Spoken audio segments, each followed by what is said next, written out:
তোমার খাইবো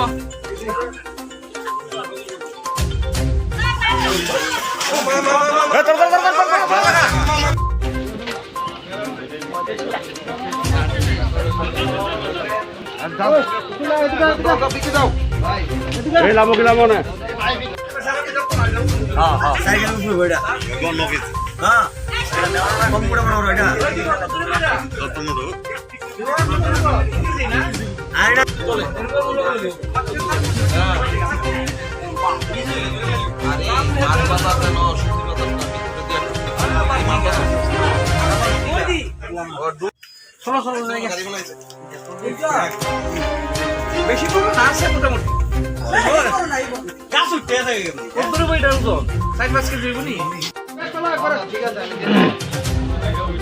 ওই আয় আরে বড় আরে ওমা সুমন দা ওই দে সুপ্রিয় না তো আই ঘুমাইছি এলে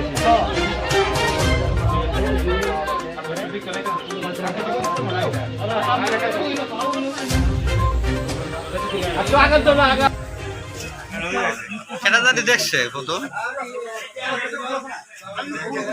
লিটুনের আম গাছটা তোর বাড়ির সামনে আমার বাড়ির সামনে ফুটকি মাছ তোর ভাই দিছে লিটুনের তো লোক কান চাইবি নি মুখটা মুখটা ওই মুখ ওই মুখটাই দাদি মুখটা লাল তামলা এই জায়গারে 10 টাকা চালাও 10 টাকা চালাও 10 টাকা চালাও 10 টাকা চালাও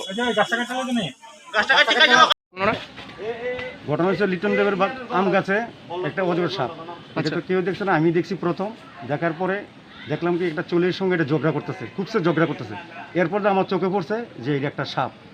তারপরে আমি আমার বাড়িতে মাস্টার হয়েছে সুমন, ওরে বললাম দেখো তো এটা। এবারে ও দেখলো, লাইভ করলো, করার পরে তারা স্টাফের খবর দিছে, খবর দিয়ে তারা আইছে। আওয়ার পরে তারার গাবিলিতে এটা আরামসে এটা ফেলাইছে, তারার গাবিলিতে সাপটা তারা থেকে ছুটতে গেছে। তার ইচ্ছাগুলো পারতো, এটা ধরতো। কি সাপ এটা? অজগর সাপ। কোন জায়গা এটা? এটা বাজার জনাগর, তেলিয়ামুড়া বাজার জনাগর। কার বাড়িতে সাপটা পাওয়া গেছে? লিটন দেবের বাড়ি। কি এর মধ্যে আসলো? আম গাছের উপরে, চারা আম গাছে। তো কি মনে করতেছেন বন দপ্তরের? তো তারা আরামসে পারলো না, তারা এখন ব্যাগ লিয়ে দৌড়াদৌড়ি করে, তাহলে এটা কি আমনানি ছুটে গেছে এটা তারা থেকে। তারা পারতো আরামসে দপ্তর।